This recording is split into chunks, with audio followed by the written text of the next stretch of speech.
السلام علیکم، کیسے ہیں آپ سب؟ امید کرتے ہوں آپ سب خیریت وافیت ہوں گے، الحمدللہ۔ شروع کرتے ہیں حضرت ابوبکر صدیق رضی اللہ تعالیٰ عنہ کی زندگی کے حالات۔ ہم نے ان کے بارے میں کچھ باتیں معلوم کی ہیں کہ وہ بہت نرم دل تھے، رحم دل تھے، دوسروں کی مدد کرنے والے تھے، ہر طریقے سے دوسروں کی مدد کرتے، غلاموں کو آزاد کرانے میں ان کو بہت زیادہ ان کا کمال حاصل تھا کہ وہ بہت زیادہ غلاموں کو انہوں نے آزاد کروایا تھا، اور دین کی خاطر انہوں نے اپنا تمام مال اور اپنی جان دونوں دین کے کاموں میں لگا دی تھی۔ آپ صلی اللہ علیہ وسلم کے کاندھے سے کاندھا ملا کر ہر وقت تیار رہتے تھے مدد کے لیے اور آپ صلی اللہ علیہ وسلم کا ساتھ دینے کے لیے۔ اسی لیے ان کے بارے میں قرآن میں بھی آیت آئی ہے، اور بہت ساری جگہ پر آپ صلی اللہ علیہ وسلم کو ان کے ساتھ پایا گیا ہے کہ وہ ان کی مدد کے لیے تیار تھے۔ اور ایک مرتبہ تو حضرت جبرائیل علیہ السلام نے کہا آپ صلی اللہ علیہ وسلم سے آ کر کہ آپ حضرت ابوبکر سے اپنے معاملے میں مشورہ کر لیا کریں۔ تو اب آپ آگے دیکھتے ہیں۔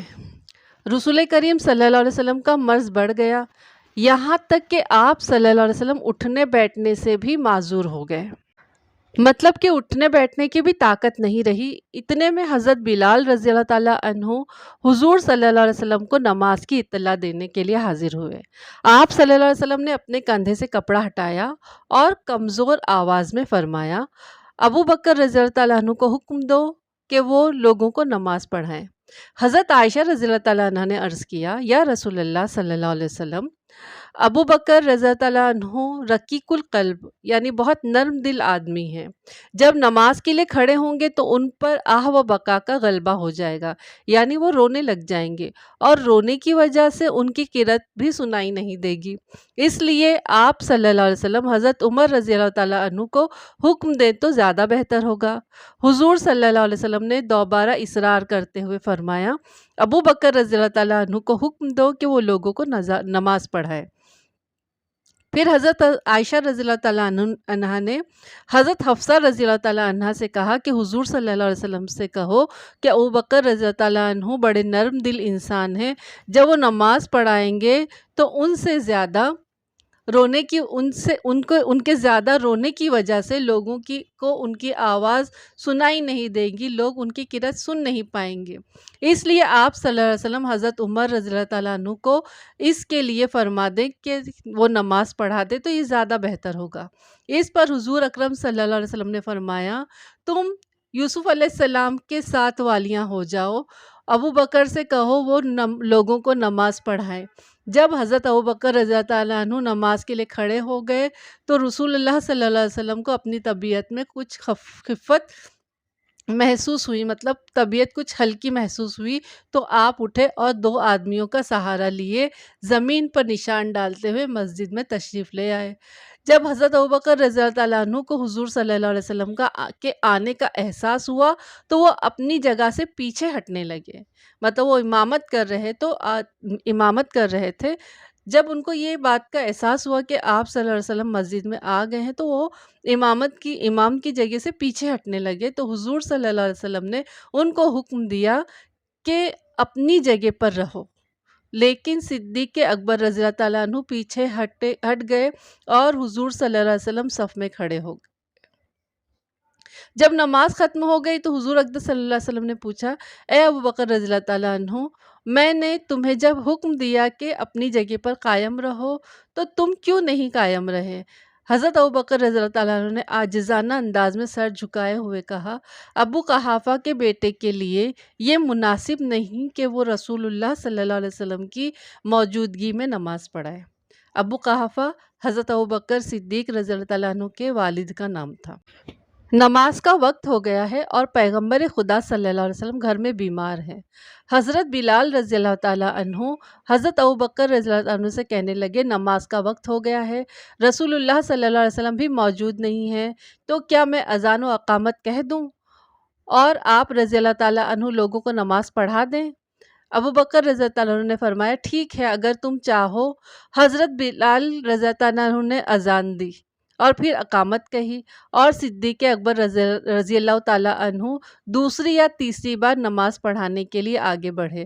جب نبی کریم صلی اللہ علیہ وسلم کو کچھ ہلکا پن محسوس ہوا، کچھ طبیعت میں بہتری محسوس ہوئی، تو مسجد میں تشریف لے آئے۔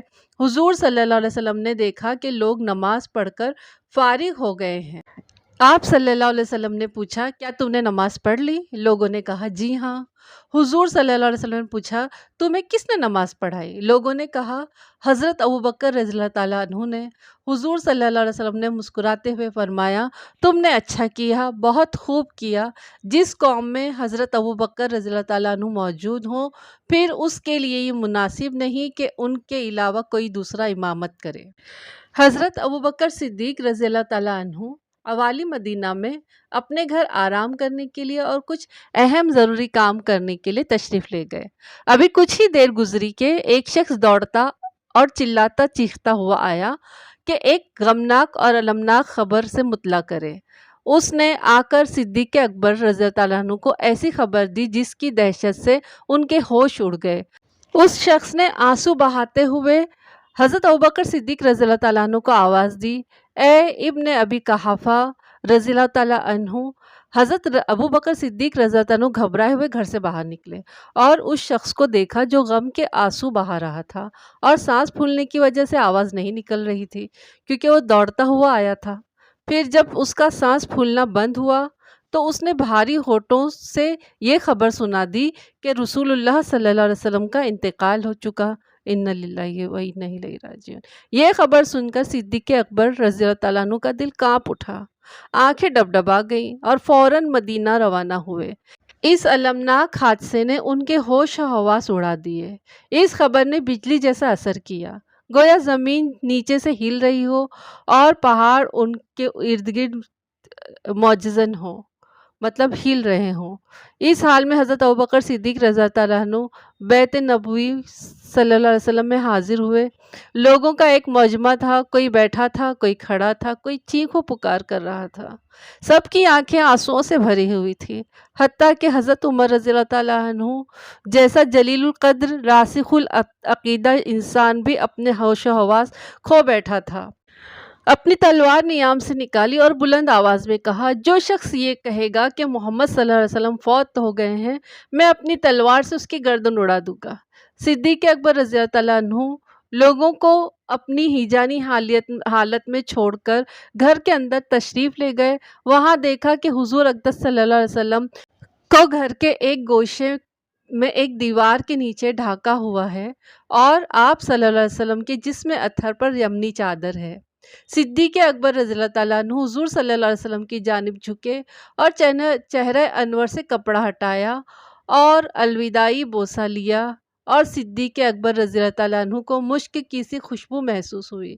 پھر فرمایا، اے اللہ کے رسول، آپ صلی اللہ علیہ وسلم کی زندگی اور موت دونوں کس قدر خوشگوار اور پاکیزہ ہے۔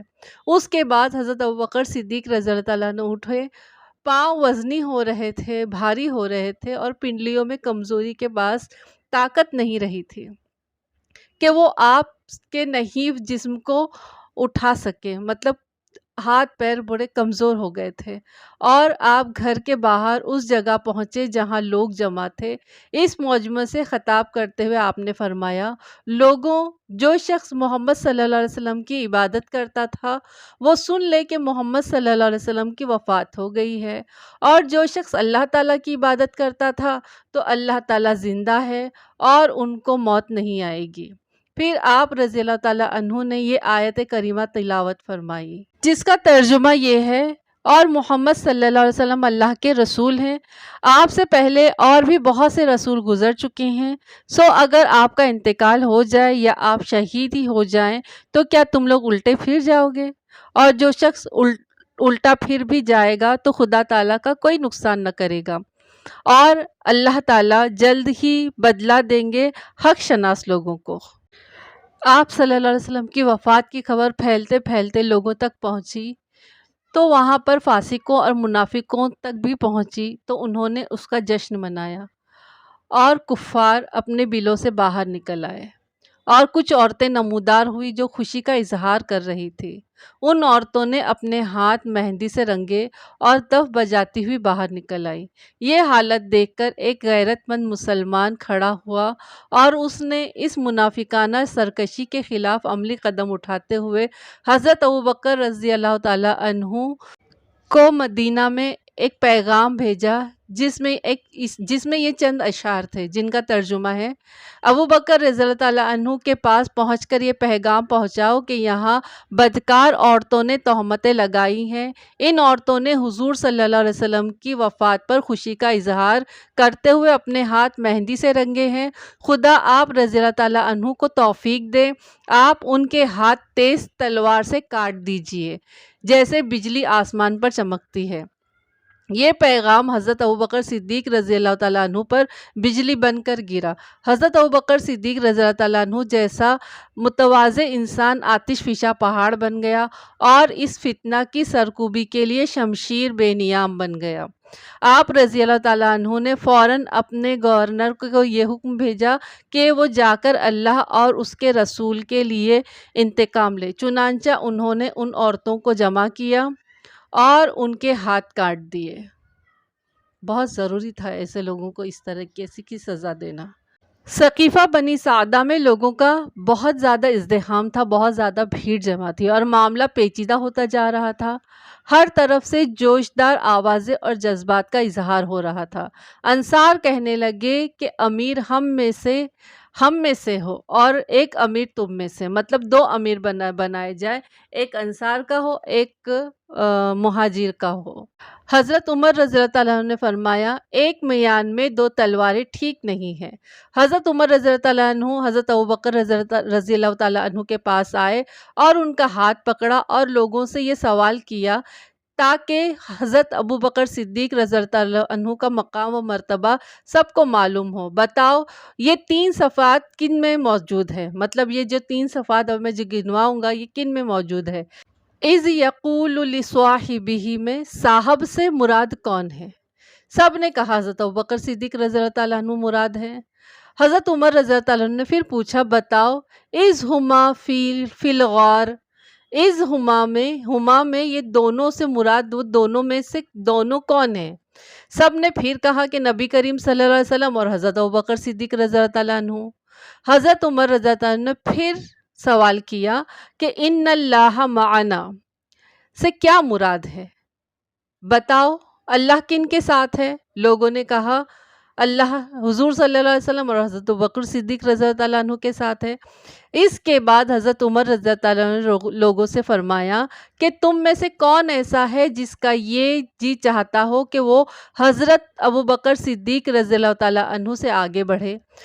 سب کہنے لگے ہم خدا کی پناہ میں آتے ہیں کہ ہم حضرت ابوبکر صدیق رضی اللہ تعالیٰ عنہ سے آگے بڑھے۔ پھر حضرت عمر رضی اللہ تعالیٰ عنہ نے حضرت ابوبکر صدیق رضی اللہ تعالیٰ عنہ کی طرف متوجہ ہوتے ہوئے فرمایا اور اپنا ہاتھ بڑھایا تاکہ بیعت کرے۔ چنانچہ حضرت عمر رضی اللہ تعالیٰ عنہ نے ان کے ہاتھ پر بیعت کی۔ یہ دیکھ کر سب لوگ اٹھ کھڑے ہوئے اور انہوں نے حضرت ابوبکر صدیق رضی اللہ تعالیٰ عنہ کے ہاتھ پر بیعت کی۔ یعنی جب حضرت نبی کریم صلی اللہ علیہ وسلم کا وصال ہو گیا تو اب یہ معاملہ پیش آیا کہ اب یہاں کا جو خلیفہ ہوگا وہ کون ہوگا، یہاں کے جو سردار ہوں گے وہ کون ہوں گے۔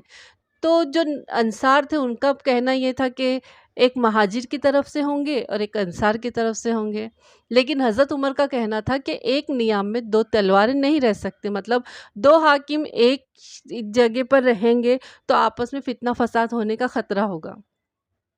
اور پھر حضرت عمر کا کہنا یہ تھا، ماننا یہ تھا کہ حضرت ابوبکر صدیق کے رہتے ہوئے کسی اور کو خلیفہ بنانے کی تو بات ہی نہیں ہو سکتی ہے، کیونکہ حضرت ابوبکر صدیق کی جو کوالٹیز تھی، جو ان میں جو خاصیت تھی، خصوصیت تھی، وہ کسی اور میں نہیں تھی۔ جب انہوں نے پوچھا صفت کے بارے میں اذ یقول لصاحبہ، تو یہ سب قرآن کی آیتوں میں ہے نا، تو کہ ان میں صاحب سے کون مراد ہے؟ تو اس میں بھی صاحب سے مراد ہے حضرت ابوبکر صدیق رضی اللہ تعالیٰ عنہ۔ پھر جب وہ دونوں تھے اذ ہما فی الغار، مطلب جب آپ صلی اللہ علیہ وسلم اور حضرت ابوبکر صدیق غار میں تھے، تب بھی دونوں میں ایک جو تھے وہ حضرت ابوبکر صدیق ہی تھے آپ صلی اللہ علیہ وسلم کے ساتھ۔ پھر جب آپ صلی اللہ علیہ وسلم نے ابوبکر صدیق رضی اللہ تعالیٰ عنہ سے کہا تھا کہ ان اللہ معنا، تو اس میں بھی ایک جو تھے وہ آپ صلی اللہ علیہ وسلم تھے اور دوسرے جو تھے حضرت ابوبکر صدیق تھے۔ کہنے والے آپ صلی اللہ علیہ وسلم اور سننے والے حضرت ابوبکر صدیق تسلی دے رہے تھے ان کو آپ صلی اللہ علیہ وسلم۔ تو جب ان کے ہوتے ہوئے اتنی خصوصیات ان کے اندر تھی، تو ان کے ہوتے ہوئے دوسرا کوئی خلیفہ کیسے بن سکتا تھا؟ تو یہی لوگوں کو سمجھانا تھا۔ پھر حضرت عمر نے حضرت ابوبکر کا ہاتھ پکڑا اور انہیں لے کر آگے درمیان میں اور ان کے ہاتھ پر بیعت کی، اور جب آپ نے بیعت کی تو سارے پھر مسلمانوں نے بھی بیعت کر لی اور آپ کو اپنا خلیفہ مان لیا۔ حضرت ابوبکر صدیق رضی اللہ تعالیٰ عنہ شرماتے اور گھبراتے ہوئے منبر نبوی صلی اللہ علیہ وسلم کی جانب بڑھے، بس وہ پیش کرتے رہے۔ پھر کچھ دیر سوچنے کے بعد پہلی سیڑھی پر قدم رکھا، پھر دوسری سیڑھی پر چڑھے، پھر تیسری سیڑھی پر چڑھے پہنچے تو پھر کپ آئے اور اپنے آپ کو حضور صلی اللہ علیہ وسلم کے مقام پر بیٹھنے کے قابل نہیں سمجھ رہے تھے۔ اپنے ہاتھ سے آنسوؤں کا جو سیل رواں تھا ان کی آنکھوں سے، اس کو صاف کیا، پھر لوگوں کے عظیم مجمع کی طرف رخ کیا۔ خلافت کی اہم ذمہ داری آپ رضی اللہ تعالیٰ عنہ کی نظر کے سامنے تھی۔ آپ رضی اللہ تعالیٰ عنہ نے فرمایا، لوگوں، مجھے تم پر ولی مقرر کیا گیا ہے، جبکہ میں تم سے زیادہ بہتر نہیں ہوں۔ اگر میں اچھا کام کروں تو تم میری مدد کرنا، اور اگر غلط کام کروں تو مجھے سیدھا کرنا، مطلب مجھے سیدھا راستہ دکھانا۔ یاد رکھو، جو تم میں کمزور ہے وہ میرے نزدیک طاقتور ہے، یہاں تک کہ میں اس کا حق وصول کر لوں، اور جو تم میں طاقتور ہے وہ میرے نزدیک کمزور ہے، یہاں تک کہ میں اس سے دوسروں کا حق وصول کر لوں۔ تم میری اطاعت کرنا جب تک کہ میں اللہ اور اس کے رسول صلی اللہ علیہ وسلم کی اطاعت کروں۔ اگر میں نافرمانی کروں تو تم پر میری کوئی اطاعت نہیں، تم پر میری کوئی اطاعت واجب نہیں ہے، یعنی تم میری اطاعت نہیں کرنا جب میں اللہ اور اس کے رسول کی نافرمانی کروں۔ حضور صلی اللہ علیہ وسلم کی وفات کی خبر جنگل کی آگ کی طرح اطراف عالم میں پھیل گئی، حتیٰ کہ مدینہ کے منافقین نے اس خبر کو بڑی دلچسپی سے سنا، اور ان کی اصلیت اور ان کا اصل روپ سب کے سامنے آ گیا، اور حقیقت سے پردے اٹھنے لگے اور دہشت انگیز افواہیں اڑنے لگی، اور منافقین جمع ہونے لگے۔ ارتاد کی آگ بھڑک اٹھی، مطلب لوگ اسلام سے پھرنے لگے۔ ہر طرف سرکشوں اور باغیوں نے فتنہ فساد برپا کر دیا، تو حضرت ابوبکر صدیق رضی اللہ تعالیٰ عنہ نے مہاجرین اور انصار کو جمع کر کے اور ان سے مشورہ لیا اور فرمایا، عرب کے لوگوں نے زکوٰۃ اپنے اونٹ اور بکریاں دینے سے منع کر دیا، مطلب زکوٰۃ دینے سے انکار کر دیا، اور کہتے ہیں کہ وہ آدمی یعنی حضور صلی اللہ علیہ وسلم جس کی وجہ سے تمہاری مدد کی جاتی تھی وہ وفات پا گیا ہے۔ اب تم مجھے مشورہ دو کہ میں بھی تمہاری طرح ایک انسان ہوں۔ حضرت عمر رضی اللہ عنہ نے کہا، میری رائے یہ ہے کہ ان سے نماز قبول کی جائے اور زکوٰۃ تو ان کے لیے چھوڑ دی جائے، کیونکہ وہ زمانہ جاہلیت کے قریب ہیں، یعنی نو مسلم ہے۔ حضرت ابوبکر صدیق رضی اللہ تعالیٰ عنہ نے لوگوں کی طرف دیکھا تو محسوس ہوا کہ یہ لوگ حضرت عمر رضی اللہ تعالیٰ عنہ کی بات پر مطمئن ہیں، تو ابوبکر صدیق رضی اللہ تعالیٰ عنہ اپنی جگہ سے اٹھے اور منبر پر چڑھ کر اللہ کی حمد و ثنا بیان کرنے کے بعد بآواز بلند اپنے جذبہ ایمانی کا اظہار کرتے ہوئے اور نحیف الجسم ہونے کے باوجود، مطلب کمزور جسم ہونے کے باوجود، حملہ آور شیر کی طرح گرجدار آواز میں فرمایا، خدا کی قسم، میں اس وقت تک ایک حکم الہی پر قتال کرتا رہوں گا جب تک اللہ تعالیٰ اپنا وعدہ پورا نہ فرمائے، اور ہم میں سے قتال کرنے والا قتال کرتے ہوئے شہید ہو جائے اور جنت کا مستحق ہو جائے، اور ہم میں سے زندہ بچنے والا خلیفہ ہو کر زمین کا مالک بنے۔ خدا کی قسم، اگر یہ لوگ ایک رسی بھی جو رسول اللہ صلی اللہ علیہ وسلم کو دیا کرتے تھے نہ دیں گے تو میں ان سے ضرور قتال کروں گا، اگرچہ ان کے ساتھ شجر و حجر کے اور سارے جنس و انس مل کر لڑے۔ یہ سن کر حضرت عمر رضی اللہ عنہ نے نعرہ تکبیر بلند کیا، اللہ اکبر اللہ اکبر، پھر فرمایا خدا کی قسم میں جان گیا یہ بات حق ہے۔ یعنی جن لوگوں نے زکوٰۃ دینے سے انکار کر دیا تھا وہ آپ صلی اللہ علیہ وسلم کے زمانے میں زکوٰۃ دیا کرتے تھے، اور زکوٰۃ جو ہے وہ فرض ہے صاحب مال پر، اور وہ لوگ بالکل دینے کے لیے تیار نہیں تھے، وہ لوگ آپس میں ہی اپنے اطراف میں ہی بانٹ دیا کرتے تھے، لیکن اس وقت جو تھا وہ جمع کر کے ایک جگہ جمع کر کے لوگوں کی مدد اس سے کی جاتی تھی۔ تو اب یہ ہو گیا کہ وہ لوگوں نے انکار کر دیا زکوٰۃ دینے سے، تو مطلب یہ ہوا کہ اللہ کے حکم سے انکار کر دیا اور آپ صلی اللہ علیہ وسلم کے حکم سے انکار کر دیا۔ اسی لیے حضرت ابوبکر صدیق نے کہا کہ اگر وہ لوگ اسی طرح انکار کرتے رہے تو میں ان سے جنگ لڑوں گا، یہاں تک کہ وہ سارے لوگ قتل ہو جائیں، یا پھر ہم قتل ہو جائیں یا ہم شہید ہو جائیں۔ اگر وہ ساری دنیا بھی ان کے ساتھ مل کر اگر وہ لڑنے کے لیے آئے مجھ سے، تو تب بھی میں ان سے ضرور جنگ کروں گا جب تک کہ اللہ تعالیٰ اپنا وعدہ پورا نہ فرما دے۔ بس آج کے لیے اتنا ہی، اس کے آگے کے واقعات ہم انشاءاللہ کل دیکھیں گے۔ میں نے مطالعہ بھی نہیں کیا ہے اور آگے پڑھا بھی نہیں ہے، تو انشاءاللہ کل دیکھیں گے، اور طبیعت بھی زیادہ ٹھیک نہیں لگ رہی ہے، تو بس آپ لوگ دعا کریے، مجھے دعاؤں میں یاد رکھیے، اپنا خوب سارا خیال رکھیے، اور پلیز لائک کریے، کمنٹس لکھیے، اور جن لوگوں نے سبسکرائب نہیں کیا پلیز سبسکرائب کریے جی۔ اور ملتے ہیں پھر اگلے حصے کے ساتھ میں، تب تک کے اپنا خوب سارا خیال رکھیے، دعاؤں میں یاد رکھیے۔ السلام علیکم۔